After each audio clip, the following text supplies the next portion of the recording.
الله الرحمن الرحيم.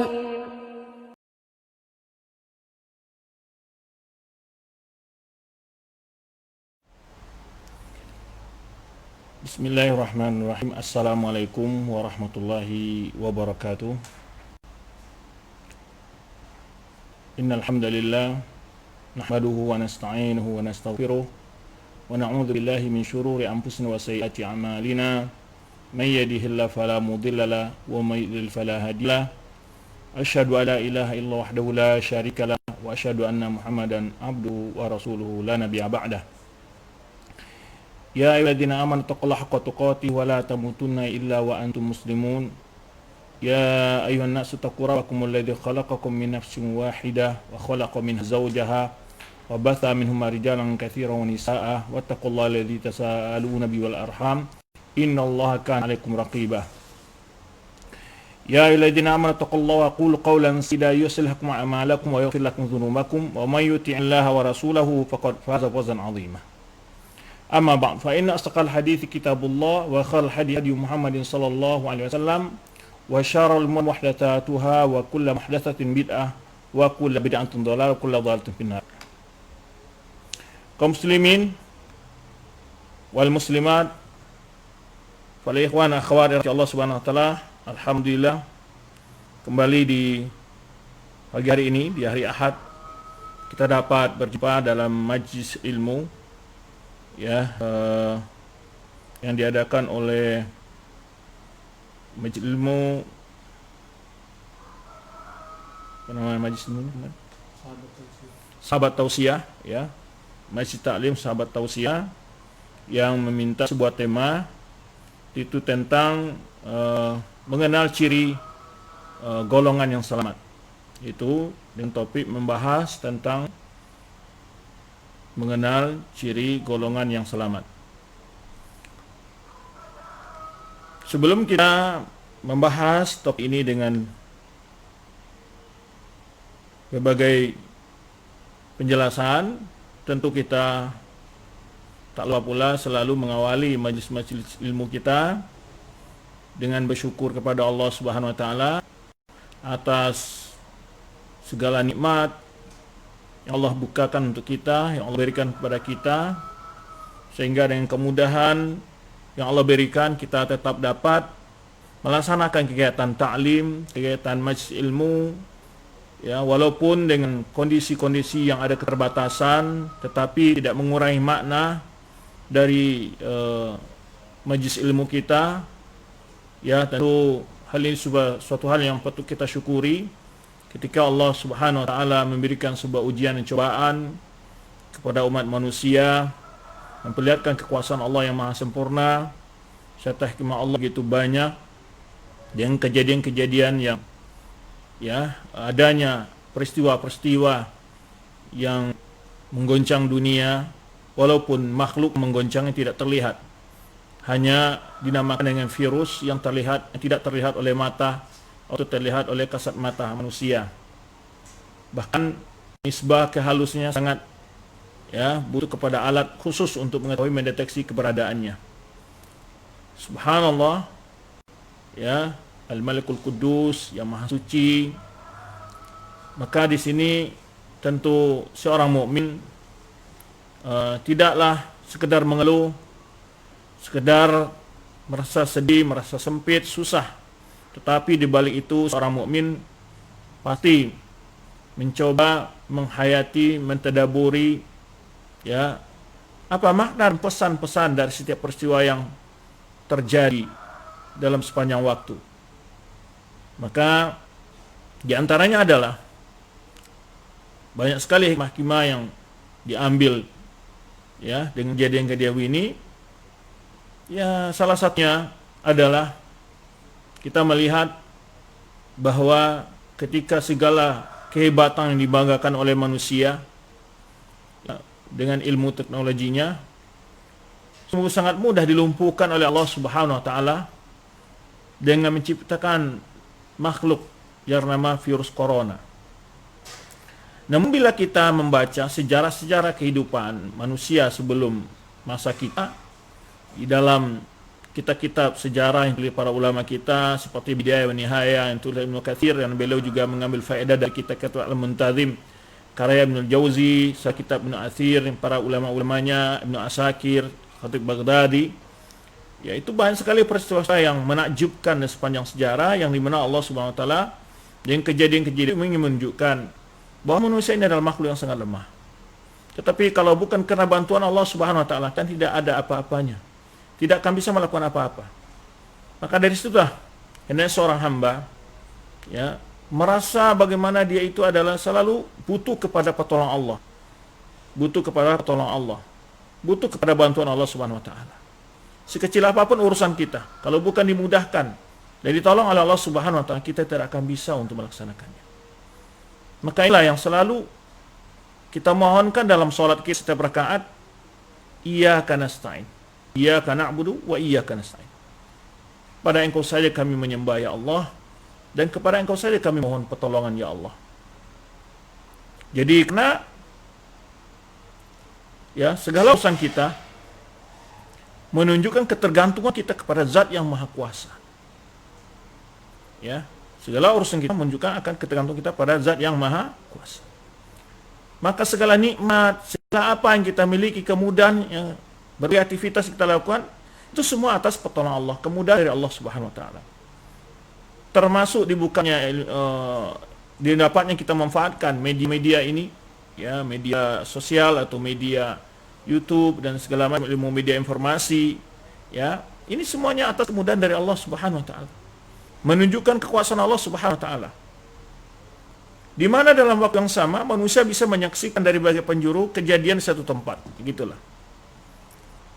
Jadi kalau dahulu ketika Rasulullah SAW Isra, ya, ketika Rasul ditanya oleh orang kafir tentang bagaimana sifat dan jumlah pintu daripada Baitul Maqdis, Rasulullah SAW tentu pasti tidak ingat. Tetapi Jibril memperlihatkan dengan secara siaran langsung lah, bahasa kita sekarang, live.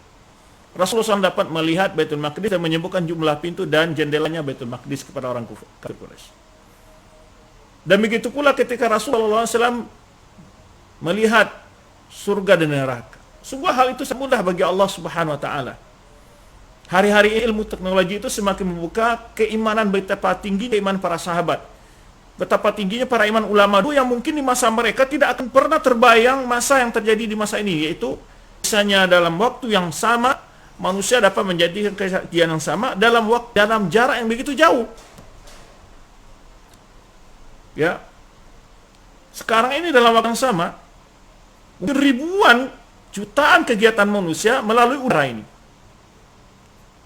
Ya, melalui udara, melalui sinyal yang Allah ciptakan. Siapa menciptakan? Allah Subhanahu wa taala. Maka di sini kita betapa menyadari kita ini adalah sebagai kecil dari makhluk Allah yang begitu lemah, yang sangat butuh kepada bantuan Allah Subhanahu wa taala. Itu yang perlu kita sadari, dan jangan lupa untuk selalu bersyukur pada Allah Subhanahu wa taala atas segala kemudahan rahmat yang Allah berikan kepada kita. Demikian pula sebagai kelengkapan dari pesan-pesan awal majelis, selalu para masyayikh, para guru, para ulama kita menasihatkan untuk selalu mengisi majelis kita dengan mengucapkan Allahumma shalli wa sallim ala nabiyyina al-karim, mengucapkan salawat dan salam buat nabi kita Muhammad sallallahu alaihi wasallam. Bahkan setiap terdengar orang menyebut nama Muhammad sallallahu alaihi wasallam, Rasulullah SAW, kita selalu mengiringi ungkapan bersalawat kepada Rasulullah Sallallahu Alaihi Wasallam. Baik para sahabat ilmu dan sunnah yang dimuliakan Allah Subhanahu Wa Taala, saudara-saudara seiman, kita akan mencoba mengenal golongan-golongan selamat dan serta ciri-cirinya, ya. Dengan ciri-ciri itu kita berupaya meraih, menerapkan.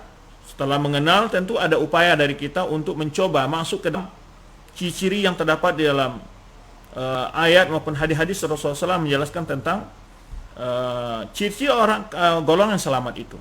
Tentu pasti orang siapa yang ingin golongan selamat. Tetapi banyak sekali pengakuan orang mereka yang golongan selamat. Ya, dalam kitab yang tulis oleh para ulama, ya, ada kitab yang di antaranya ini Al-Farqu, yaitu Wasiatu Al-Sunnah Bainal Firaq, wasiyatu wasiat yang tulis Syekh kita itu namanya, kitab ini bagus, wasatiyati ahli sunnah bainal firaq. Bagaimana keadilan ahli sunnah di antara berbagai aliran-aliran yang lain. Ya. Kitab ini menjelaskan sebagian besar dari ciri-ciri itu, sekaligus juga menjelaskan tentang ciri-ciri mereka yang memiliki sifat-sifat ahlu sunnah, sifat firqatun najiyah atau ta'ifatul mansurah. Maka dalam pembahasan ini kita akan bahas dulu dalil-dalil yang menyebutkan tentang adanya ta'ifatul mansurah atau firqatun najiyah. Siapa mereka? Setelah itu kita akan melihat kaidah-kaidah mereka dalam beragama. Setelah itu kita akan jelaskan secara global juga atau ringkas sifat atau ciri-ciri mereka. Pembahasan ini tentu bersumber dari sebuah hadis sudah masyhur, sudah sering dibahas, sudah sering dijelaskan. Namun pembahasannya masih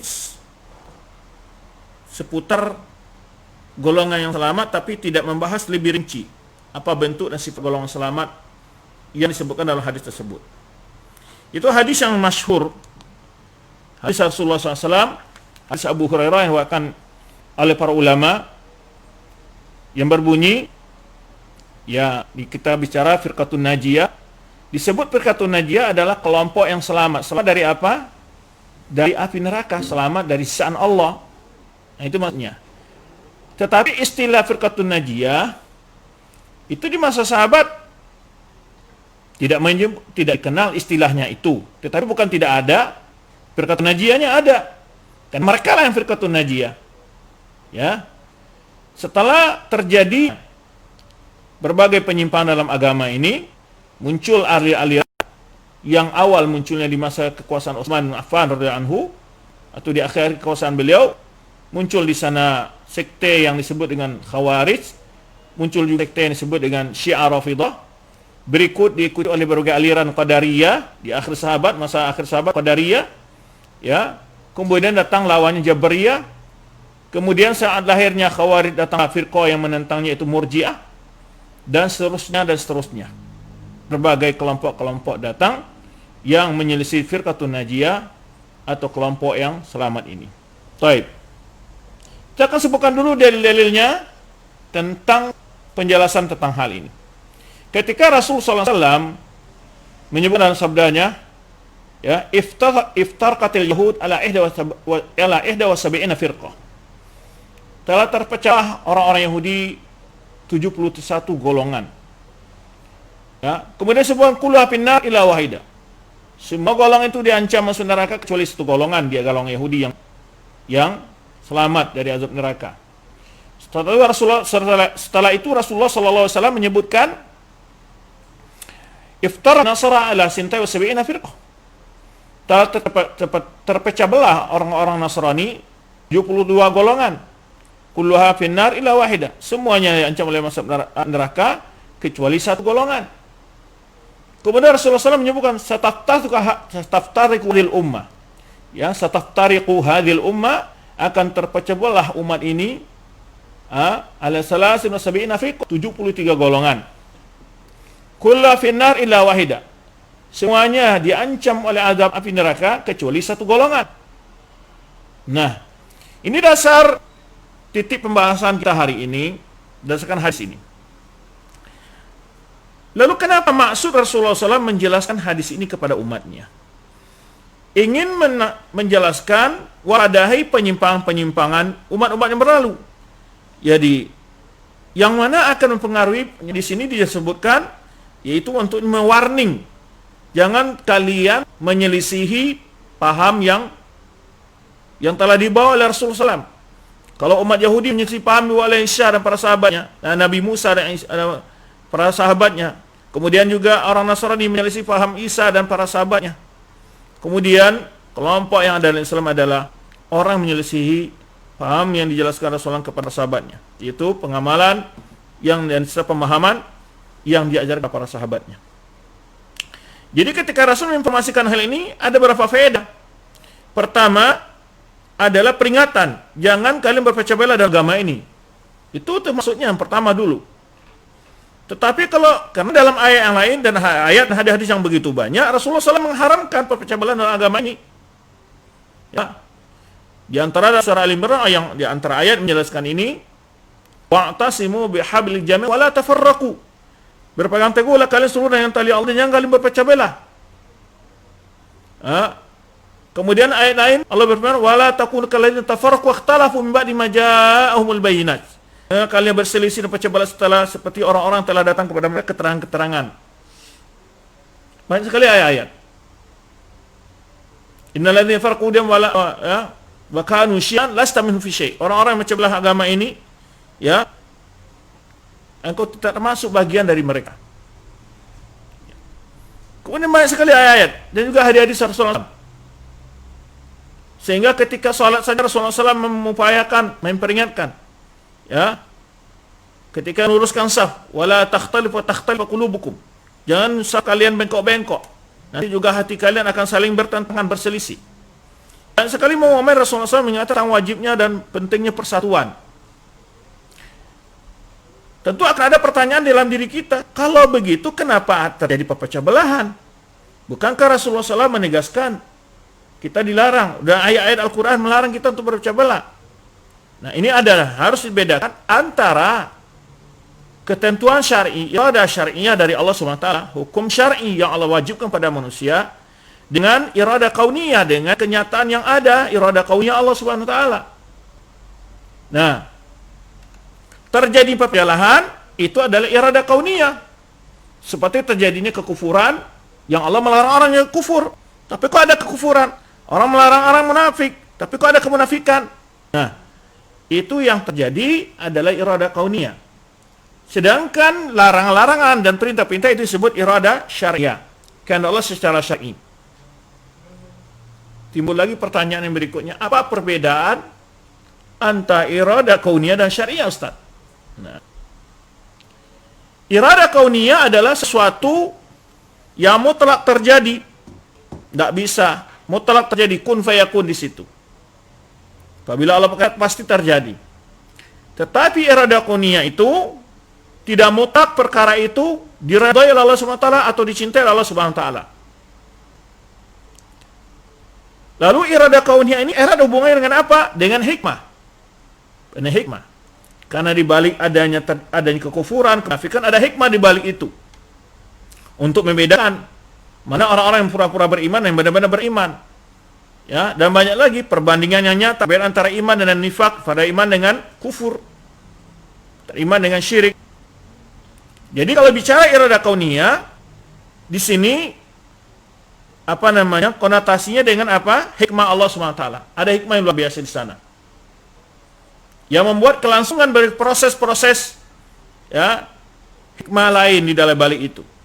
Makanya ada makhluk-makhluk, ya, adanya penyakit-penyakit, ada makhluk-makhluk membahayakan, binatang buas, ya, virus atau apapun saja, ataupun adanya hal-hal yang membuat manusia ini menderita, sakit, segala macamnya. Itu yang sangat erat hubungannya dengan iradah Allah kauniyah, dan di balik itu ada hikmah. Maka yang dicari di balik iradah kauniyah adalah hikmahnya. Ketika ada orang kafir, kita dapat melihatkan bagaimana kekufuran itu sangat bodoh, ya, dan sangat hina. Dia pula kemunafikan, berpada sifat kemunafikan atau sifat yang tercela sekali. Nah, bagi orang mukmin itulah ibrah, lil i'tibar, untuk sebagai introspeksi diri dan pelajaran. Baik. Kalau iradah syariah itu perintah-perintah Allah yang diwahyukan kepada para rasul atau yang diturunkan ke kitab suci yang mutlak diridhoi dan dicintai Allah SWT. Semua perintah Allah bila lakukan itu semua adalah hal yang dicintai Allah SWT. Semua larang-larang Allah jika ditinggalkan itu adalah perkara yang dicintai Allah SWT dan diridhoi Allah SWT. Akan tetapi dia tidak mutlak terjadi.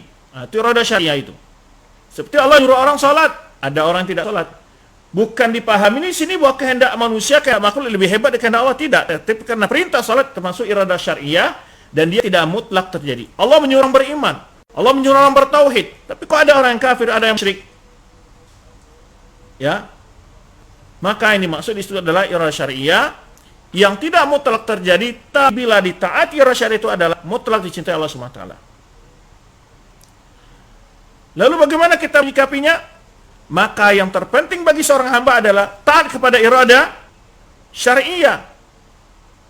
Itu yang kita diperintahkan. Karena itu yang tahu kita, dan itu ilmunya disampaikan kepada Rasul. Apa yang diradai Allah, apa yang diperintahkan Allah, apa yang dimarahi Allah, apa yang tidak disukai Allah, apa yang diharamkan Allah. Itu kita punya ilmu. Adapun iradah kauniyah, kehendak Allah, itu adalah kehendak Allah yang dicatat di Lauh Mahfuz, tidak seorang hamba pun tahu. Tidak ada makhluk yang tahu tentang iradah kauniyah itu.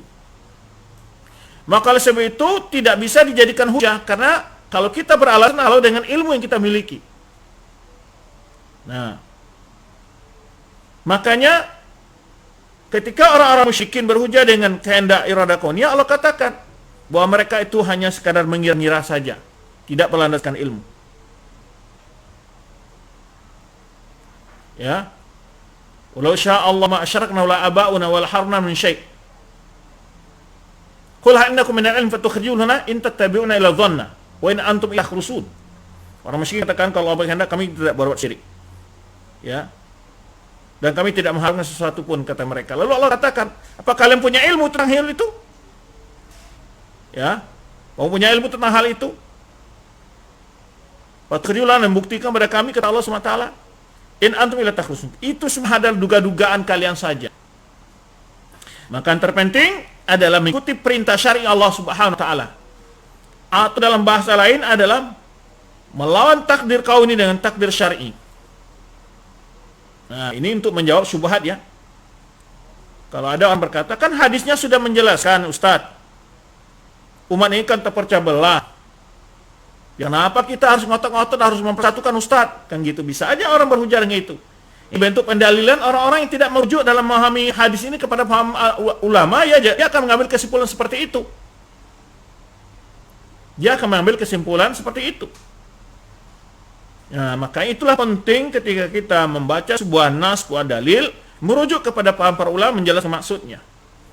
Maka berita tentang terjadinya percobaan itu adalah berita iradah kauniyah. Bukan berarti itu dianjurkan. Nah, itu pembahasan pertama ya. Ini memang hadisnya kalau kita bahas sangat luas. Yang kedua, terkait dengan pembahasan hadis ini adalah tadi kita katakan di sana terdapat larangan untuk berpecah belah, sudah bahas. Ya, karena itu berpecah belah itu apa? Itu buktinya mereka berpecah belah menyelisih manhaj para nabi dan para sahabat nabi. Mereka diancam masuk neraka. Nah, mereka menyelisih. Itu tentu datang haramnya berpecah belah. Sekaligus di situ Rasulullah menyebutkan tentang Yahudi dan Nasrani. Kemudian beliau kaitkan dengan apa yang terjadi di tengah umat ini. Artinya di sini adalah mewaspadai sifat-sifat umat yang berlalu. Ini pelajaran juga dari hadis ini. Agar kita tidak berpecah belah dalam agama ini. Nah, faedah kaitnya adalah maka dari itu kita harus mengetahui apa sebab-sebab terjadinya perpecah belahan di kalangan umat yang berlalu. Nah, ini faedah yang ketiga. Apa? Supaya dihindari. Pada kaidah dari hadis ini adalah memotivasi kita untuk selalu bersatu dalam agama ini. Nah, faedah yang keempat dari hadis ini. Yang kelima adalah istiqomah untuk mengenal dan mempelajari manhaj yang benar. Sehingga kita istiqomah dalam firqatun najiyah. Jadi disebut firqatun najiyah ketika Rasul mengatakan setiap yang berpecah belah itu kulluha finnar illa wahidah, yang dikecualikan disebut firqatun najiyah, yaitu najiyah najin min adzabillah. Itu maksudnya mereka selamat dari azab Allah, dari kemarahan Allah. Nah, itu yang dimaksud dengan firqatun najiyah. Ya. Ketika Rasulullah SAW ditanya, nah, tentu akan ada pertanyaan. Sebagaimana juga sahabat bertanya kepada Rasulullah SAW, siapa maka firqah yang najiyah itu? Bagaimana ciri-cirinya ya Rasulullah? Manhum ya Rasulullah? Ya, dalam sebuah ayat, ya, mahiyah. Ya, disebut ketika Rasulullah SAW ditanya tentang siapa golongan yang selamat ini, ya, bagaimana sifat-sifat mereka, ya, Rasul SAW menjawab dengan beberapa redaksi. Yang pertama, wahiyal jamaah. Ketika Rasulullah, man hiya Rasulullah, ya, golongan yang satu yang selamat itu man hiya Rasulullah, siapa golongan itu ya Rasulullah? Wahiyal jamaah, pertama jamaah. Dalam riwayat lain disebutkan jama man kana ala misli ma ana alayhi wa ashabi. Ya, yaitu orang yang berada aku di atasnya hari ini, ya, orang yang berada seperti aku berada di atasnya, dan para sahabatku. Nah, itu golongan yang selamat itu. Yang tidak berpecah belah, sebenarnya satu riwayat dalam agama ini, yaitu tentu pecah belah ini perlu kita jelaskan, ya, apa yang maksud pecah belah ini? Apakah berarti perbedaan-perbedaan para fuqaha, perbedaan para ulama, ijtihad mereka itu disebut pecah belah, Ustaz? Nah, ini juga perlu dijelaskan lagi. Jadi bedakan antara perbedaan dan perpecahan. Ada perbedaan itu. Jadi tidak setiap perbedaan itu perpecahan. Tapi setiap perpecahan pasti ada perbedaan, disebut perbedaan. Ya. Kadang-kadang juga perpecahan itu ada perbedaan, tapi perbedaan yang kadang-kadang motifnya dari luar gitu pokoknya. Kadang-kadang ada orang-orang sama-sama berada dalam manhaj Ahlussunnah Jamaah, tapi mereka berpecah belah karena ada motif yang lain. Mungkin metode mereka memahami agama sama, tapi ada motif lain. Imam motif ketidakikhlasan atau motif dunia dan segala macamnya. Syuhra, ingin terkenal selama. Jadi, secara umum hadis itu telah memperingatkan tegas tentang bahaya perpecah belahan, dan orang yang berpecah belah dalam agama ini tempatnya di neraka. Itu. Jadi di sini kita bertanya, ya sahabat juga seperti sahabat bertanya, siapa mereka Rasulullah? Dalam lafaz yang lain, as-sawadul a'zam. Mereka yang jumlahnya banyak. Tentu al-jamaah masuk di sini. Tadi sudah kita jelaskan, akan ada pertanyaan dalam pemikiran kita, mungkin timbul pertanyaan, ya, apa perbedaan antara perpecahan dengan perbedaan? Nah, perbedaan yang membawa pada perpecah belahan itu ada berapa sisi atau berapa perkara. Pertama, perbedaan dalam perkara usuluddin. Nah, itu membawa kepada perpecahan kalau perbedaan dalam usuluddin. Dalam pokok agama yang sudah ijma, umat Islam, para sahabat, para tabi'in, ulama Islam, yaitu pokok-pokok agama.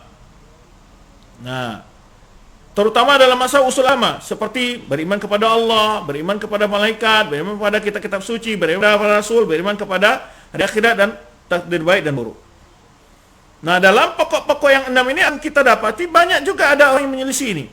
Terutama dalam masalah beriman kepada Allah, beriman kepada Rasul, ya, kemudian beriman kepada kitab suci, beriman kepada Rasul, beriman kepada hari akhirat, atau beriman kepada qadar juga.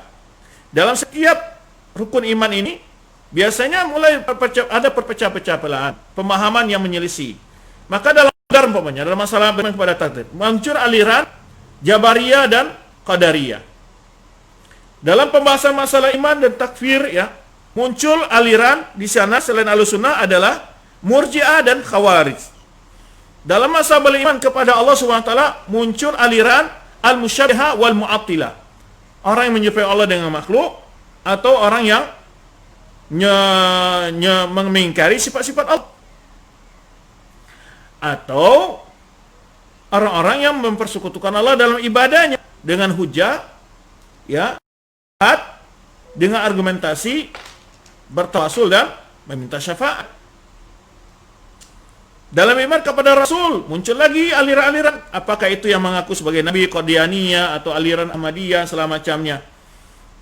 Termasuk yang dibawa penerimaan Rasul, mencintai Rasul dan para sahabat. Dalam bab sahabat muncul lagi perpecah belahan, ada di sana kelompok Syiah, nah, atau An-Nawasib, orang membenci Ahlul Bait.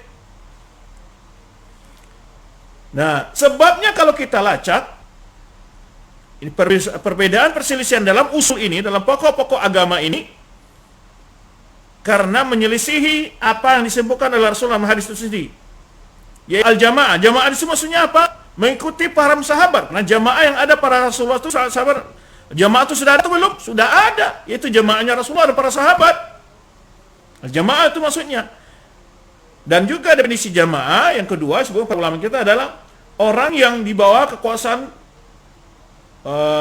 tertentu, dia punya pemimpin sebuah negara lah, sebuah bangsa. Itu juga disebut jamaah. Dalam hadis lain, ya, man faraqatul jamaah fama tamaitat jaliyah. Larang-larang untuk mencela persatuan bangsa dan agama. Ya. Itu masalah jamaah. Jadi bedakan antara perbedaan dan perpecahan. Ya. Perbedaan-perbedaan yang tidak mau perpecah belahan, apakah sahabat dulu nggak ada perbedaan? Ada. Tapi mereka tidak berpecah belah. Ya. Yang pertama tadi kita sebut terjadi perpecah belahan adalah perbedaan dalam usul, pokok-pokok agama. Yang sudah paten, yang sudah valid dalilnya. Lalu ingin diotak-atik. Nah, ini menyebabkan perpecah belahan. Yang kedua adalah salah dalam menyikapi perbedaan yang di luar usul, tidak pokok-pokok agama, tapi salah menyikapi. Over dalam menyikapi perbedaan itu dengan ta'assub dan taklid, itu penyakitnya. Maka itu juga menimbulkan apabila perbedaan-perbedaan disikapi dengan taklid buta dan fanatik buta, ini di antara hal yang membawa kepada perpecah belahan. Nah, jadi dibagi itu perbedaan itu. Perbedaan yang dilarang, yang dicelah adalah perbedaan yang bermuara kepada perpecah belahan. Kemudian perlu dipahami, tidak setiap perbedaan itu disebut perpecahan. Di kalangan sahabat ada perbedaan enggak? Ada. Banyak perbedaan pendapat sahabat. Ada di antara Utsman masuk berbeda pendapat dalam masalah menyempurnakan salat waktu salat di Mina. Perbedaan Ali bin Abi Thalib dengan bagian para sahabat yang lain. Juga ada perbedaan antara sahabat. Yang paling masyhur adalah perbedaan ketika salat asar setelah terjadi perang Ahzab. Rasulullah SAW didatang oleh Jibril. Lalu Jibril menyuruh Rasulullah SAW para sahabat untuk menyerang Bani Quraidah yang telah berkhianat dalam perjanjiannya. Maka Rasul memultimatum kepada para sahabat, la yusallina ahadun minkum illa bi Bani Quraidah. La yusallina ahadun asra illa bi Bani Quraidah. Jangan salah seorang pun antara kalian salat asar kecuali di Bani Quraidah. Dalam implementasi pemahaman nas ini para sahabat berbeda pendapat. Ya, maka berbeda, dia ada perbedaan. Ada yang memahami bahwa perintah ini adalah ultimatum yang mutlak, harus salat asar di Bani Quraidah. Artinya di sini bagaimana kondisi harus salat asar di Bani Quraidah, sebagaimana yang tegas Rasulullah SAW. Dan perintah ini keluar dari peraturan umum, dari ketentuan umum yang mana salat itu harus tepat pada waktunya, kan gitu. Kemudian sebagian sahabat lain tidak memahami perintah Rasulullah SAW ini adalah sebagai motivasi untuk secepatnya sampai di Bani Quraidah. Tetapi bila masuk waktu asar tetap salat tepat pada waktunya.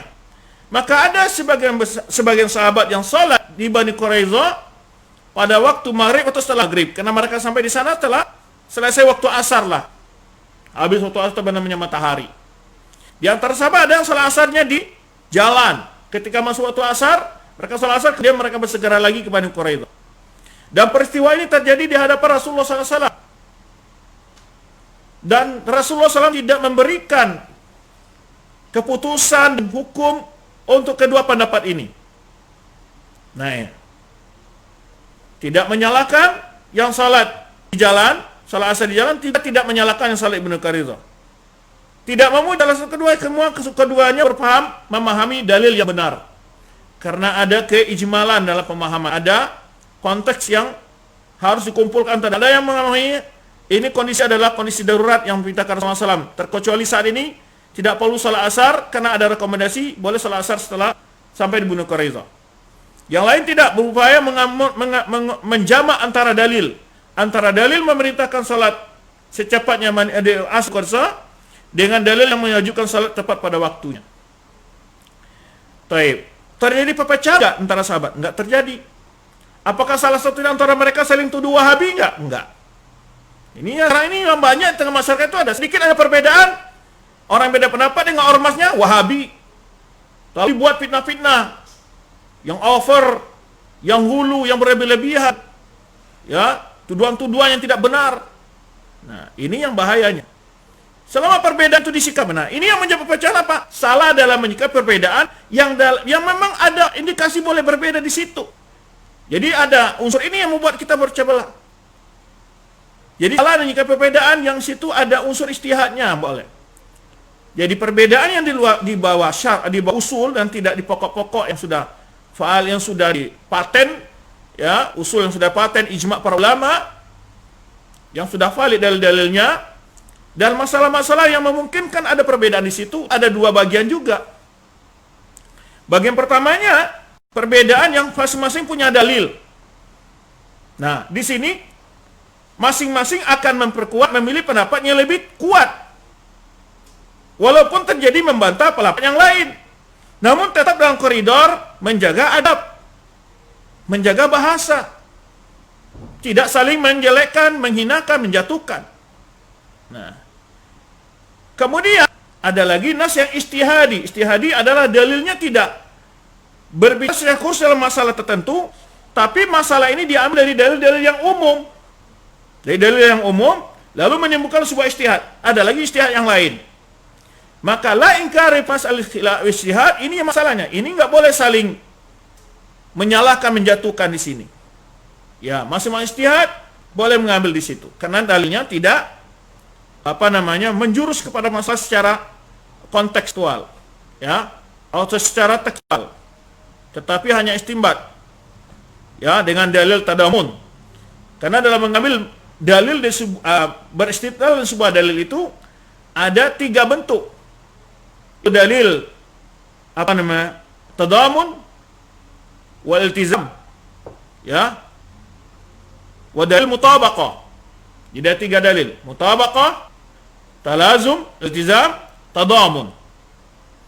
Nah, yang sering banyak perbedaan itu adalah masalah memahami masalah mengambil berhujah dengan sebuah dalil dengan cara tadamun ini.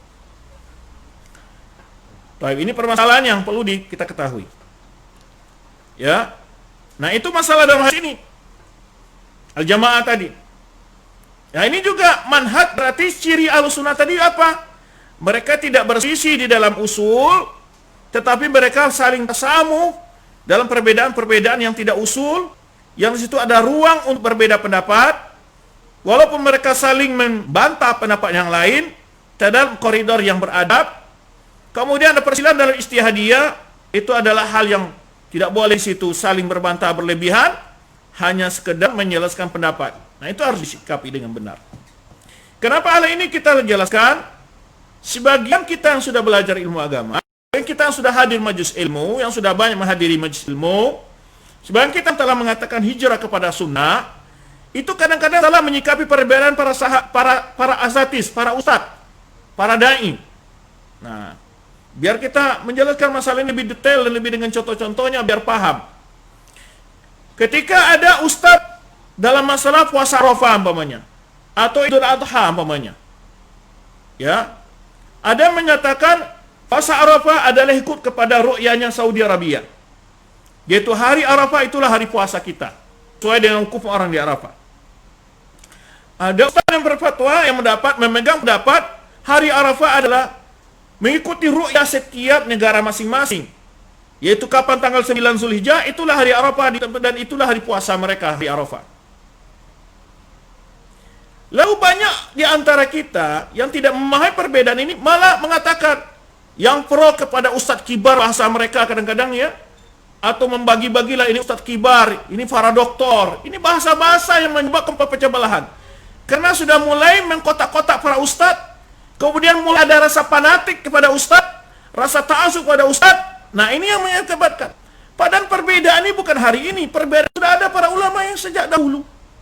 Nah, ini harus berlapang dada. Dan jangan membawa perpecah belahan ini. Ini perbedaan yang tidak harus membawa perpecah belahan. Nah, bila disikapi dengan ta'assub dan fanatik, inilah perpecahan yang dicelah. Inilah perbedaan yang dicelah. Ya. Nah, ini contoh-contoh dalam kenyataan dakwah di lapangan.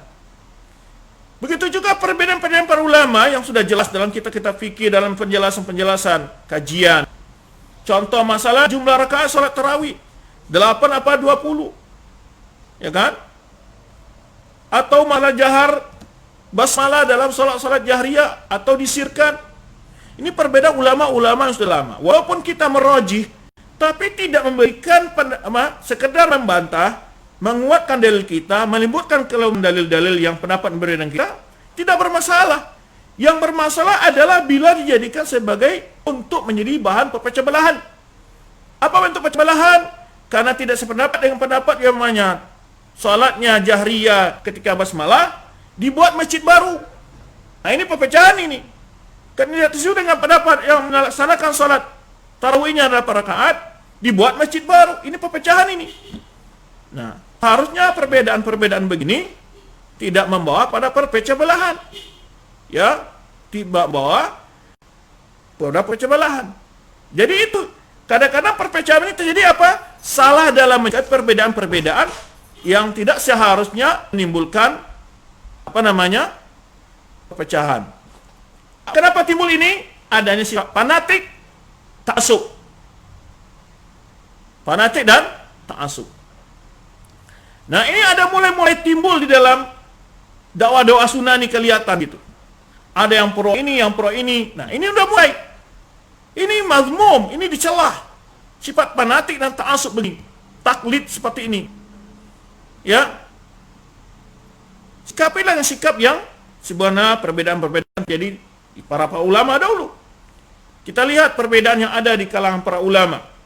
Seperti Imam Malik berbeda pendapat dengan muridnya Imam Syafi'i. Imam Syafi'i juga berbeda pendapat dengan muridnya Imam Ahmad. Ini tiga guru, tiga orang ini, tiga ulama mazhab ini yang masuk ulama fikih ini, murid dan murid ini. Imam Malik berpendapat bahwa basmalah itu tidak bagian dari surah Al-Fatihah. Imam Syafi'i dan Imam Ahmad pendapat bahwa basmalah itu bagian dari ayat surat Al-Fatihah. Tetapi Imam Syafi'i dan Imam Ahmad berbeda pendapat. Imam Syafi'i lebih melihat bahwa ketika salat jahriyah basmalah itu dijaharkan. Imam Ahmad berpendapat ketika salat jahriyah basmalah itu disirkan. Lah, ini perbedaan sudah lama. Lalu datang orang-orang sehari ini mencap dengan gel-geral yang hina, gel-geral yang tidak pantas, dengan menuduh sesat segala macam. Lalu dilabeli orang-orang yang tidak sependapat, Wahabi.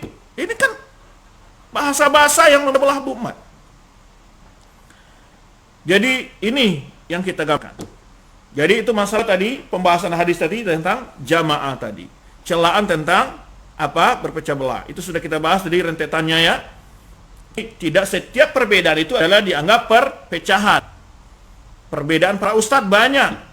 Tapi janganlah asumsi, kenapa ustadz ini berpecah belah? Kenapa tidak satu pendapat? Nggak mungkin kamu satukan pendapat karena ke level ilmu, level bacaan ya. Kekuatan paham, kecerdasan itu berbeda setiap manusia. Yang penting perbedaan itu masih dalam ranah yang ditoleran, memang ranah yang memang dia ada peluang dibolehkan berbeda di situ.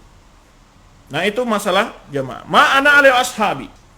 Lalu ketika perbedaan terjadi apa? Dijelaskan dari riwayat yang rapat yang lain, yaitu bahwa ciri Ahlussunnah itu yang terpenting di sini adalah ciri firqatun najiyah itu adalah sebutkan Rasulullah SAW tetap dalam berjamaah. Yang kedua adalah menjalankan agama ini, mengamalkan agama ini sesuai dengan pemahaman para sahabat Rasulullah SAW.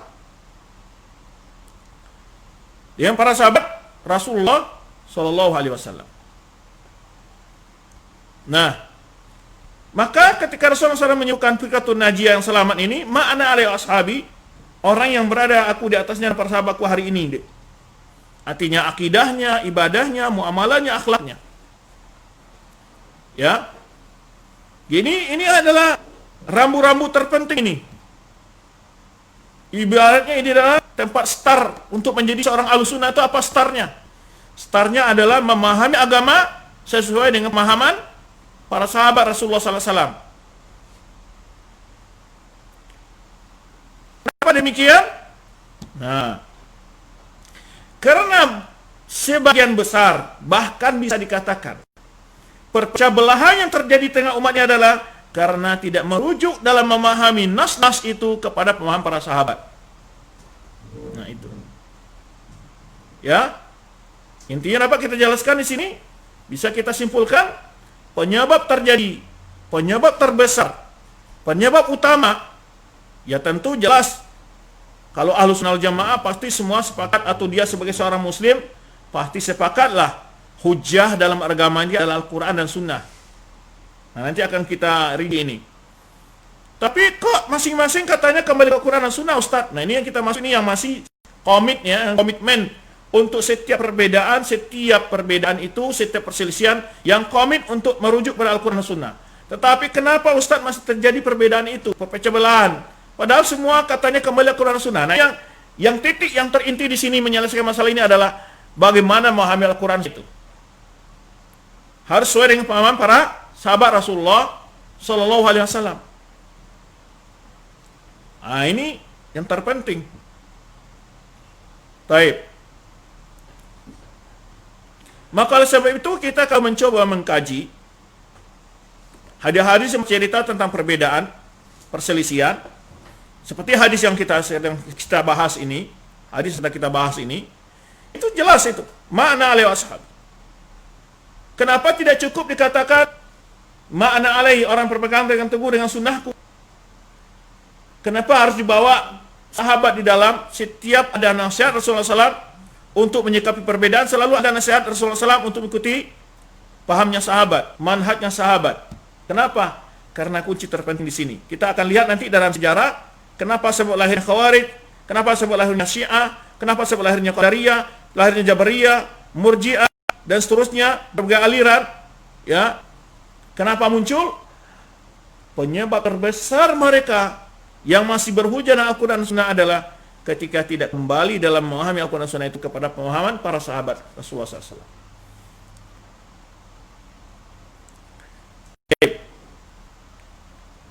Jadi kita jelaskan, sebab kalau kita lihat hadis yang lain yang menghikayatkan tentang terjadi perbedaan dalam umat ini, hadis Ibad bin Sariyah. Rasulullah SAW pada satu hari salat menjadi imam dalam salat subuh para sahabat. Hadis Ibad bin Sariyah, salana min Rasulullah taqadatin. Ya. Pada suatu kali Rasulullah SAW menjadi imam, mengimami kami dalam salat subuh. Ya, setelah selesai salat subuh, Rasulullah SAW memberikan pawazana mau'izatan balighatan menghadap kepada sahabat, kemudian memberikan sebuah nasihat yang sangat dalam. Zarafat minhal uyun wa jalan minhal qulub. Diceritakan bagaimana kondisi sahabat ketika mendengar nasihat itu adalah meneteskan air mata sahabat, membuat hati mereka sangat bergetar. Ya, begitu masuk ke dalam hati mereka, membuat nasihat itu berpengaruh pada hati mereka. Ini menunjukkan hati mereka adalah hati yang sangat lembut sehingga ditembus oleh nasihat yang begitu mudah. Nah, ini juga bagaimana yang Allah sebutkan dalam firman orang-orang beriman itu, surat Al-An'am, innamal mu'minuna idza dzukirallahu wajilat qulubuhum wa idza tuliyat 'alaihim ayatu zadatuhum iman. Membuat hati mereka bergetar jika mendengar ayat-ayat Allah itu. Ini sifat sahabat ketika mendengar nasihat Rasulullah SAW. Kemudian sebagian sahabat meneteskan air matanya. Tentu hati mempengaruhi anggota badan yang lain. Lalu sahabat ada yang berkata, ya Rasulullah, ka'anna mu'idul muwaddi'in. Ya Rasulullah, seperti nasihat ini adalah nasihat perpisahan. Karena begitu penting isinya dan begitu serius dan begitu jelasnya Rasulullah menyampaikan nasihat itu. Maka Rasulullah SAW mengatakan, ya, Rasulullah SAW mengatakan, ketika ditanya oleh sahabat tadi, seakan-akan nasihat perpisahan ya Rasulullah, ausina, tolong tambah nasihat yang ringkas padat, jika kau akan meninggalkan kami wahai Rasulullah. Begitulah kira-kira kata sahabat ini, makna pengungkapan mereka. Rasulullah SAW mengatakan, usikum bitaqwallah wasami wa ta'a wa in kana abdan habasyian. Aku beri nasihat, sampaikan nasihat pada kalian, bertakwalah kepada Allah, patuh dan taat kepada pemimpin kalian, walau dia bukan berdasarkan dari keturunan yang terhormat, ya, walaupun dia bukan dari memiliki kedudukan yang mulia tengah kalian, ya, dasar dari keturunan yang bukan yang mulia, abdan habasyian, hamba dan juga budak Habsyah, seorang hamba saya dari negeri Habasyah. Lalu Rasulullah menyebutkan, fa innahu may ya'ish minkum fa sayara ikhtilafan katsira. Sesungguhnya siapa yang hidup di antara kalian akan melihat perbedaan yang begitu banyak. Ini sama dengan kabar yang tadi juga. Kenapa Rasulullah mengkabarkan ini? Bukan berarti Rasul menginginkan umatnya berpecah belah, cuman warning. Ini hadis warning untuk tidak berpecah belah. Ya, bukan berarti Rasulullah menginginkan, menghendaki atau menyetujui, tidak. Cuma Rasulullah SAW menyatakan akan terjadi di tengah umat ini perbedaan-perbedaan yang begitu banyak. Fa innahu may ya'ish minkum fa sayara ikhtilafan katsira. Sungguhnya orang yang hidup di antara kalian akan melihat perbedaan-perbedaan yang begitu banyak. Lalu bagaimana mencegah perbedaan itu? Rasulullah SAW tidak berdiam sampai di situ. Justru langsung menyebutkan bagaimana solusi dalam menghadapi perbedaan itu. Fa'alaikum bisunnati wa sunnati khulafa'i rasyidin al-mahdiyyin ba'di. Maka pegang teguhlah sunnahku dan sunnah para khulafa'i rasyidin. Kembali kita tegaskan di sini, ini sama maknanya dengan hadis tadi. Hadis yang pertama, ma'ana li ashabi, yaitu pegang teguh orang di atasnya aku hari ini dan para sahabatku. Sama artinya pegang teguhlah sunnahku dan sunnah para khulafa'i rasyidin. Jadi tetap Rasulullah membawa sunnah khulafa'i rasyidin di sini. Rasulullah tidak cukup mengatakan fa'alaikum bisunnati, cukup pegang sunnahku, tidak. Tapi beliau menegaskan lagi wa sunnah khulafa'i rasyidin, dipegang teguh sunnahku dan sunnah khulafa'i rasyidin. Dan sunnah khulafa'i rasyidin. Kenapa? Karena akan ada orang yang mengatakan dia bekerja dengan sunnah nanti. Tapi sunnah itu dipahami menurut pemahaman dia, atau guru dia, atau ormasnya, atau kelompoknya. Orang Khawarij berhujjah dengan Al-Quran dan Sunnah. Orang Qadariyah berhujjah dengan Quran dan Sunnah. Orang Jabariyah berhujjah dengan Quran dan Sunnah. Orang Murji'ah berhujjah dengan Quran dan Sunnah. Tetapi pemahamannya, dalil itu, beristidlal mereka dari dalil itu tidak sesuai dengan paham para sahabat. Ini yang menyebabkan mereka membuat sebuah paham yang baru dalam agama. Itulah yang disebut dengan memecah belah tadi, membuat ajaran-ajaran baru. Maka ujung dari hadis Ibrad bin Syariah tadi, setelah Rasul menyebutkan fa'alaikum bisunnati wa sunnati khulafa'i rasyidin al-mahdiyyin min ba'di, pegang teguhlah sunnahku dan sunnah khulafa'i rasyidin yang datang setelah aku, ya. Addu 'alaiha bin nawajiz, pegang erat dengan geraham kalian. Ini faedah lain nih dari hadis ini. Jika Rasul mengisyaratkan pegang erat dengan geraham kalian, loh, itu menunjukkan bahwa memegang sunnah itu bukanlah hal yang mudah, sangat berat, sampai harus dipertahankan dengan menggigit geraham, dengan geraham sunnah itu. Artinya secara kontekstual, isyarah dan makna tadamun dalam hadis ini, ya, tadamun hadis ini mengandung makna lain, bahwa orang yang berpegang teguh dengan sunnah itu akan banyak tantangannya, sehingga untuk memegang sunnah itu sampai saya harus dia menggigit dengan gerahamnya. Dan itu sekaligus menjelaskan bahwa orang berpegang teguh dengan sunnah beliau akan dicelah, akan hina, akan dilolok, akan dicemooh, dilecehkan, segala macam. Maka oleh sebab itu beliau perintahkan pegang erat, Addu 'alaiha bin nawajiz, dengan geraham. Kenapa disebut dengan geraham? Biasanya ketika seseorang mempertahankan nggak mampu lagi dengan dua tangannya, dibantu dengan giginya, gitu. Ini menunjukkan betul-betul nasihat yang tegas dari Rasulullah SAW untuk berpegang dengan sunnahnya dan sunnah khulafa'i rasyidin al-mahdiyyin ba'di. Lalu beliau berisyarat setelah itu tentang sebab tadi perpecah belahan. Wa iyyakum wa muhdatsatil umur. Hati-hati kalian perkara-perkara yang baru. Maksudnya dalam agama ini, jangan seperti orang yang banyak konyol memahami perkara yang baru dinafsirkan oleh dia perkara-perkara duniawi. Dulu Rasulullah tidak pernah naik pesawat, kalian naik pesawat, bid'ah. Dulu kalian Rasul tidak pernah naik bis, bid'ah. Ini orang yang tidak memahami, makanya di situ tolong rujuk pemahaman ulama. Yang baru di sini maksudnya membuat ajaran baru, metode baru dalam beragama, dalam agama. Ini yang dimaksud, bukan hal-hal duniawi, sepeda motor, mobil, ya, HP, kamera, bukan itu yang dimaksud. Ya, dimaksud adalah muhdatsatul wa iyyakum muhdatsatul umur fa inna kulla muhdatsatin bid'ah. Karena setiap perkara yang dibuat baru dalam agama ini bid'ah.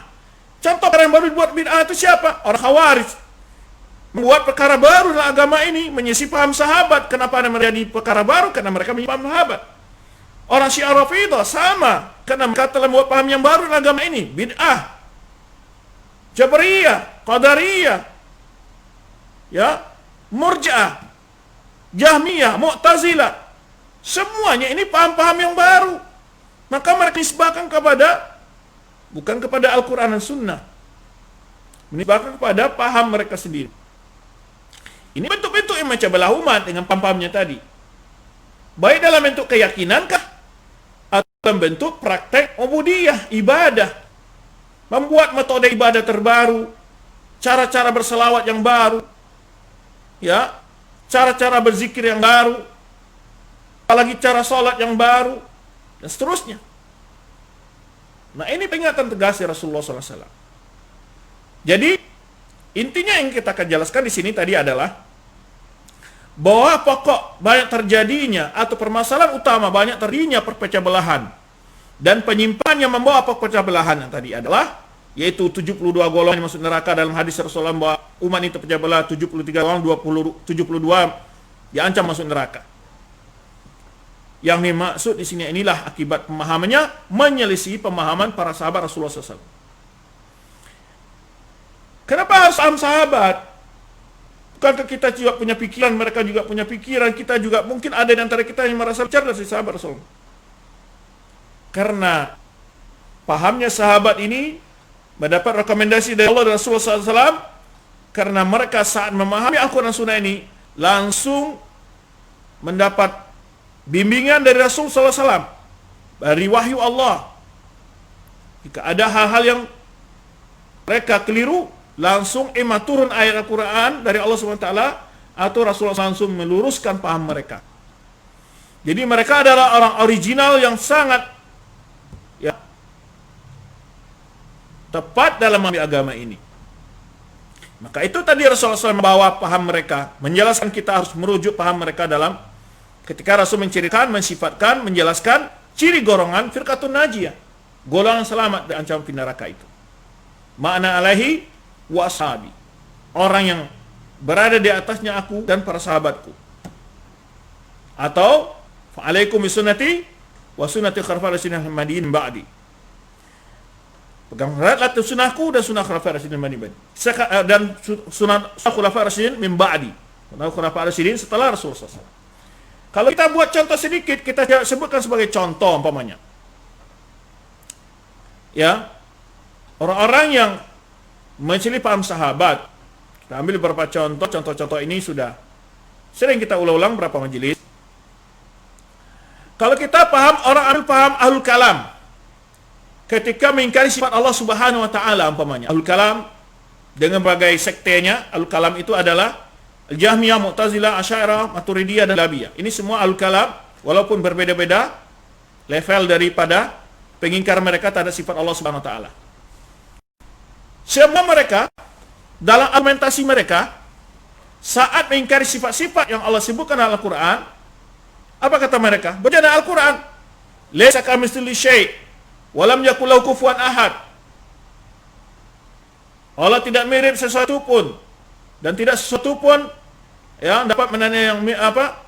Wa lam yakul lahu kufuwan ahad, dan tidak ada satu pun tandingan bagi Allah Subhanahu wa taala. Lalu kalau kita tetapkan Allah sebagai istiwa atau ulu, artinya kita sini menyerupakan Allah dengan makhluk. Nah, itu kesimpulan mereka. Padahal Allah yang mengomong, Allah yang menjelaskan, Allah yang berbicara. Kalau Allah istiwa di atas arsy, Allah itu menyebutkan bahwa dia adalah di tempat yang ulu, maha tinggi. Dan Allah pula yang mengatakan laisa kamitslihi syai'. Maka kalau seandainya ada pertentangan ini, tentu para sahabat akan bertanya kepada Rasulullah lebih dahulu. Tetapi sahabat tidak memahami ada pertentangan, ada ayat tanzih dengan ayat isbat. Ayat menetapkan sifat-sifat Allah tidak bertentangan sifat dengan ayat-ayat menafikan keserupaan Allah dengan makhluk. Karena ini menafikan keserupaan. Yang dinafikan adalah kemiripan, bukannya yang dinafikan sifat. Nah, ini contoh. Semua mereka pasti baca ayat itu ketika menjawab argumentasi dalil-dalil tentang sifat Allah Subhanahu wa ta'ala. Kalau orang Khawarij, kita ambil, dia berujar dengan Al-Quran juga. Mereka akan berujar dengan Al-Quran. Contohnya ketika mereka mengkafirkan orang lain. Wa man lam yakum bi anzalallahu fa ulaika kafirun. Orang yang tidak menjalankan hukum Allah, sungguh dia telah kafir. Lalu dibawa ayat ini untuk mengkafirkan penguasa atau rakyat yang setuju dengan penguasa dikafirkan semua oleh dia. Padahal ayat ini ditafsirkan oleh para Abbas, para ulama kita apa menjelaskan?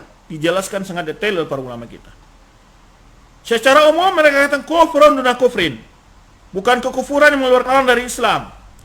Dan ayat ini bukan khusus untuk para penguasa. Ayat ini untuk semua umat Islam. Wa man lam yahkum bima anzalallahu fa ulaika humul kafirun. Orang yang tidak menegakkan hukum Allah dia kafir. Sekarang kalau diambil pahamnya orang Khawarij, maka semua orang akan jadi kafir ini. Kenapa melakukan kesalahan dan dosa? Orang yang durhaka kepada orang tua menegakkan hukum Allah enggak? Enggak, berarti kafir. Orang yang berjudi menjalankan hukum Allah enggak, berarti kafir. Nah, di sini kelihatan betapa ngawur penafsiran mereka dalam ayat ini. Ya, karena pertama mereka sudah mengkotak ayat ini mengkhusus untuk para penguasa. Ayat ini adalah umum untuk seluruh kaum muslimin. Kalau kaum kafir kan tidak orang tidak berhukum Allah, orang durhaka pada orang tua, orang minum khamar, orang berjudi, berarti kafir. Nah, padahal nas-nas dalil tidak mengkafirkan orang yang berbuat dosa seperti itu. Lalu bagaimana memahami ayat ini? Nah, disinilah kita merujuk kepada paham sahabat, para ulama yang kita paham sahabat. Para ulama menjelaskan. Ibnu Abbas riwayat diriwayatkan Mujaahid Tabari lainnya, kufuran yang tidak mengeluarkan dari Islam. Kalaupun maksudnya kufur yang keluar dari Islam, nah ulama kita juga menjelaskan, maksudnya Allah mengatakan bahwa hukum Allah tidak layak untuk diterapkan zaman sekarang, atau hukum buatan manusia sama nilainya atau sama saja dengan hukum Allah. Apalagi mengatakan bahwa hukum Allah, bahwa buatan manusia lebih afdal dari hukum buatan manusia, hukum diturunkan Allah. Nah, jika dia berpikir demikian, ini adalah pendapat yang bisa mengeluarkan Islam. Tapi ketika ada orang mengatakan demikian, apakah langsung dia divonis kafir? Juga tidak. Ulama kita juga memiliki ketentuan lain, disebut dengan dawab takfir, yaitu kode etik pengkafiran. Wa syurut takfir, syarat-syarat baru tadi divonis kafir kalau dia melakukan sebuah perbuatan yang berindikasi menurut dalil yang valid, ini bisa perbuatan mengeluarkan dari Islam. Nah, begitu Ahlussunnah wal Jamaah. Ya, semoga penjelasan ini membungkam mulut-mulut orang yang selama ini mengatakan orang Wahabi suka mengkafirkan orang. Di mana? Tunjukkan. Ini penjelasan para ulama yang kalian cap sebagai Wahabi dalam kitab-kitab mereka. Sangat jelas bagaimana kode etik dalam permasalahan-permasalahan hukum seorang jadi kafir itu. Bukan serampangan sembarangan. Ya. Ini contoh. Paham-paham yang tidak merujuk kepada paham sahabat. Orang Jabriyah atau orang Qadariyah juga Al-Quran mengatakanlah la yukallifuna illa wus'aha. Allah tidak membebani hamba-hambanya, ya, membebani seorang jiwa kecuali dengan sesuai kemampuannya. Maka orang Qadariyah mengatakan kalau Allah telah menentukan kufur dan iman kepada seorang hambanya, berarti ini membebankan sesuatu yang di luar kemampuan seorang hamba. Maka ini tidak benar, kata mereka. Padahal Allah yang menyebutkan begini dan begini, kedua-duanya. Allah menentukan kehidupan makhluk, Allah juga yang tidak membanding kehidupan makhluk melebihi dari kemampuan mereka. Tidak akan ada dalam firman Allah, dalam penjelasan Allah, dalam kata-kata Allah dalam Al-Quran akan terjadi kontradiksi. Cuma yang kontradiksi adalah kita yang salah memahami ayat tersebut, tergambar adanya kontradiksi dalam memahami ayat tersebut. Orang-orang Jabriyah juga berhujah dengan Al-Quran. Wa ma ramaita idz ramaita walakinnallaha rama. Tidaklah engkau melempar ketika engkau melempar, tapi Allah lah yang melempar, kata mereka. Nah, kalau Allah yang melempar berarti semua hakikat sebuah perbuatan kita ini perbuatan Allah. Begitu mereka katakan. Makhluk tidak punya andil sama sekali. Karena ayat mengatakan tidaklah engkau melempar ketika engkau melempar kecuali Allah yang melempar hakikatnya. Nah, ini pemahaman yang keliru juga. Ulama menyebutkan di sini, menjelaskan hujah-hujah mereka, mengupas subhat-subhat mereka ini. Tidaklah engkau melempar. Yang dimaksud di situ, tidaklah engkau yang menempatkan sasaran lemparanmu kepada tujuan yang kamu lempar. Itu ra'aita, ketika engkau melemparkan lemparanmu. Jadi Rasulullah melempar itu ayat itu. Ditetapkan hamba melempar di situ. Walakinnal rama, tapi Allah lah yang menempatkan sasaranmu, tepatkan lemparanmu tepat pada sasaran. Itu maksudnya. Karena dalam melempar itu dijelaskan oleh ulama, ada perbuatan hamba yang mengambil tanah atau pasir dilemparkan, itu perbuatan hamba. Jelas hakikatnya perbuatan hamba itu. Tetapi benar-benar sasaran lempar itu tepat pada yang dituju, itu atas izin Allah Subhanahu wa taala. Nah, ini yang tidak bisa tergabung. Nah, kalau kita tidak rujuk kepada paham para ulama, akan banyak sekali pemahaman-pemahaman yang itu akan memecah belah umat ini. Begitulah seterusnya. Ya, kalau kita buat contoh-contoh seterusnya akan panjang nanti. Banyak lagi. Pokoknya aliran apa saja dan kesan saja untuk lebih jelasnya. Iblis pun berhujah dengan Al-Quran, berhujah dengan hal yang fakta. Fakta dia berhujah, fakta. Berhujah iblis. Ketika Allah mengatakan kepada iblis, bertanya kepada iblis, apa yang membuatmu enggan untuk sujud kepada makhluk yang aku ciptakan kedua tanganku, wahai iblis? Ma mana'aka an tasjuda lima khalaqtu biyadayya? Dijawab oleh iblis, ya, ana khairun minhu. Iblis menjawab, aku lebih baik dari Adam. Khalaqtani min nurin wa khalaqtani min narin wa khalaqtahu min tin. Aku yang kau ciptakan dari api, sedangkan Adam diciptakan dari tanah. Benar enggak ujarnya? Hah? Memang iya iblis ciptakan dari tanah. Memang iblis ciptakan dari api, Adam ciptakan tanah, itu benar. Tetapi ini tidak bisa dijadikan hujah untuk menolak perintah Allah ya kepada iblis untuk sujud kepada Adam. Nah, beginilah pola beristidlal yang banyak terjadi membawa perpecah belahan. Dalilnya ada, benar, tetapi pemendalilnya tidak pada masalah yang tepat. Nah, gitu. Jadi penempatan dalilnya tidak pada masalah yang tepat. Iblis berhujah dengan fakta. Memang Allah menciptakan dia dari api, menciptakan Adam dari tanah, betul. Tetapi ini bukan sebagai dalil bahwa itu menolak perintah Allah kepada iblis untuk sujud kepada Adam. Nah, kalau kita bongkar banyak sekali pemahaman baik dalam sunnah Rasulullah SAW maupun dalam hadis Rasulullah SAW ketika maupun dalam ayat Al-Quran maupun dalam sunnah Rasulullah SAW, hadis Rasulullah SAW, banyak kali orang yang memahami dalil-dalil, salah memahami dalil, salah tempat mendapatkan dalil. Salah tempat mendapatkan dalil. Seperti sebagian orang ketika Rasulullah SAW menyatakan kepada sebagian sahabat ketika di Mekah, ya, menggambarkan tentang keamanan. Jadi seorang wanita berjalan dari Yaman ke Ka'bah tidak takut kecuali dengan serigala gitu kira. Lalu dijadikan hujah oleh dia, bolehnya wanita bersafar tanpa mahram. Nah, ini tidak tepat. Karena Rasulullah bukan menjelaskan hukum tentang hukum wanita bersafar. Kalau hukum wanita bersafar, dalam hadis lain, la tahillu lammatin tu'minu billahi yawmil akhir an tusafira bi mahramin. Tidak halal bagi wanita yang beriman pada hari akhir bersafar tanpa mahram. Nah, ini dalilnya di sini. Ada itu ada dalil tentang permasalahan yang lain. Tidak bisa. Karena Rasul maksudnya itu sudah menggambarkan tentang Islam ini akan bawa kedamaian ke muka bumi ini. Itu maksud hadisnya. Nah, banyak sekali kalau kita pas ini, contoh-contohnya akan banyak sekali. Makanya ketika ada pula orang liberal yang berhujah di sini, dalam sebuah makalah mereka ditulis ya kan, dia katakan, inna salata tanha 'anil fahsya'i wal munkar. Semua itu mencegah perbuatan keji dan munkar.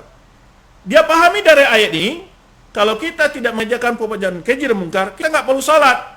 Karena tujuannya mencegah perbuatan keji dan munkar. Coba lihat. Ya.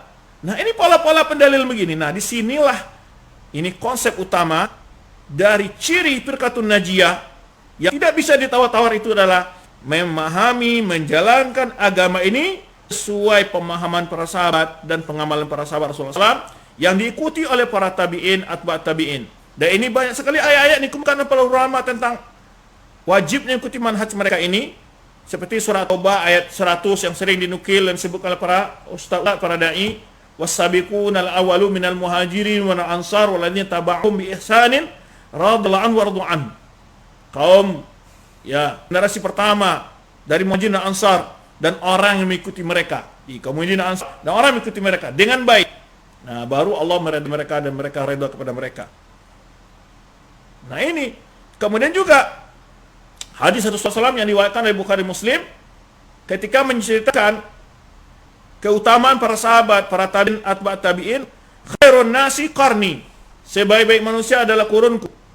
Tsumma alladziina yalunhum, kemudian generasi berikutnya. Tsumma alladziina yalunhum, kemudian generasi berikutnya. Apa maksud Rasulullah SAW menggambarkan pada umatnya tentang kebaikan generasi ini? Tujuannya agar mereka menjadi qudwah, tauladan dalam menjalankan agama ini, agar kita menjadi baik seperti Rasulullah telah menilai mereka sebagai yang diberi keutamaan, kebaikan mereka itu dalam bersih pakaian, rumah, tempat tinggal tidak, tapi dalam memahami agama ini. Nah, kalau kita ingin baik, sukses menjalankan agama dengan tepat dan benar, maka ikuti generasi yang tadi puji Rasulullah SAW, menjadikan mereka sebagai panutan kedua memahami agama ini. Itu sahabat tabi'in, atba'ut tabi'in. Nah, ini kalau kita kupas dalilnya sangat panjang. Baik. Itu tentang dalil tentang Firqatun Najiyah. Dan nama Firqatun Najiyah ini juga disebut dengan Ta'ifatun Mansurah. Istilah lain Ta'ifatun Mansurah. Nah, ini berhujjah dengan dalil yang disebutkan dengan hadis yang disebutkan Rasulullah SAW, la tazalu ta'ifatun min ummati 'alal haqqi zahirin. Akan sentiasa ada sekelompok dari umatku ini berada di atas kebenaran, la yaduruhum man khadhalahum wala man khalafahum. Tidaklah membinasakan, mengganggu mereka atau menghinakan mereka orang yang menentang dan menyelisih mereka. Hatta yati amrullah ta'ala, sampai datangnya keputusan Allah untuk terjadinya hari kiamat. Jadi di tengah umat ini akan ada satu golongan yang benar-benar menjalankan Islam sesuai dengan Islam yang diajarkan Rasulullah kepada para sahabat. Itu akan pasti ada. Ini yang disebut dengan apa? Ini Ta'ifatun Mansurah. Golongan yang ditolong oleh Allah Subhanahu wa taala. Nah, dalam riwayat lain, la tazalu ta'ifatun min ummati zahirina al-haq, atau mansurin dalam riwayat. La tazalu ta'ifatun min ummati al-haq mansurah. Ini riwayat lain, akan selalu satu golongan dari umatku ini, mereka tegak di atas kebenaran, berada di atas kebenaran, mansurah, selalu mendapat pertolongan. Akan selalu di atas kebenaran, mansurah, mendapat pertolongan. La yadurru man khalafa wal man khadhalahum. Tidaklah memudaratkan kepada mereka orang-orang yang menentang dan menghina mereka. Hatta taqumas sa'ah, sampai datangnya hari kiamat. Ini disebut dengan Ta'ifatun Mansurah. Dan ini juga istiqnas dengan firman Allah Subhanahu wa taala, dan juga di mana Allah katakan inna lanansuru rusulana walladzina amanu fil hayatid dunya wa yaumil ashhad. Kata Allah, sungguh kami akan selalu menolong rasul-rasul kami dan orang-orang beriman di kehidupan dalam fi hayatid dunya, waktu hidup di dunia, wa yauma yaqumul ashhad, ketika tegaknya saksi-saksi, yakni pada hari kiamat. Kemudian masih banyak dalil-dalil menunjukkan tentang Allah akan selalu menolong hamba-hambanya yang istiqomah di atas kebenaran, yang disebut dengan Ta'ifatun Mansurah. Kalau Firqatun Najiyah diambil dari hadis tadi, hadis Iftiraqul Ummah. Kalau Ta'ifatun Mansurah diambil dari hadis kita bacakan, yaitu la tazalu ta'ifatun ummati 'alal haqqi mansurah. Baik. Itu sedikit masalah siapa mereka, Ta'ifatun Mansurah itu. Ringkasnya, definisinya adalah siapa mereka Firqatun Najiyah itu? Apa mereka Ta'ifatun Mansurah itu? Ringkasnya apa? Orang yang mempelajari, mengamalkan, mendakwahkan, memahami agama ini seperti yang dipahami, yang diajarkan, yang diamalkan, yang didakwahkan oleh para sahabat Rasulullah SAW serta para tabi'in dan atba' tabi'in. Baik. Apa kaidah-kaidah mereka dalam beragama? Nah, itu tentu kita paham sedikit dulu kaidah-kaidah mereka dalam beragama. Yaitu pertama adalah kaidah mereka, yang pertama, Dabtul Kitab wa Sunnah. Pertama, merujuk dalam semua persoalan-persoalan agama itu kepada Al-Quran dan Sunnah. Ini enggak banyak sekali dalil-dalil di sini. Kalau kita akan kupas masalah ini, ya, bahkan secara tegas surah An-Nisa Allah katakan, "In tanaza'tum fi syai'in faruddu ila Allah wa Rasul in kuntum tu'minuna billahi wal yawmil akhir." Ya. Jika kalian selisih dengan sesuatu, balikkan kepada Allah Rasul, maksudnya kepada Al-Quran dan Sunnah. Dan ayat dan hadis tentang permasalahan ini sangat banyak sekali. Kita mengingat waktu. Kemudian yang kedua, apa ciri mereka? Yaitu ya, at-taqayyud bil ma'thur anis sahaba wat tabi'in fi ma'nil Quran wal hadis. Nah, yaitu merujuk dalam memahami Al-Quran dan Sunnah itu kepada pemahaman para sahabat, para tabi'in dan atba'ut tabi'in. Ya. Kemudian jika hadis, tentu mereka beristihad dalam membedakan mana yang dhaif, mana yang sahih. Setelah mereka merujuk pemahaman sahabat, yang ketiga adalah mengamalkan. Mengamalkan.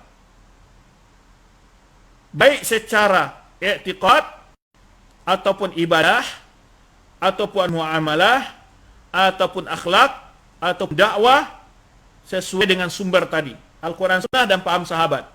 Mengamalkan ini. Kalau tadi berdasar Al-Quran dan Sunnah, merujuk pada Al-Quran dan Sunnah.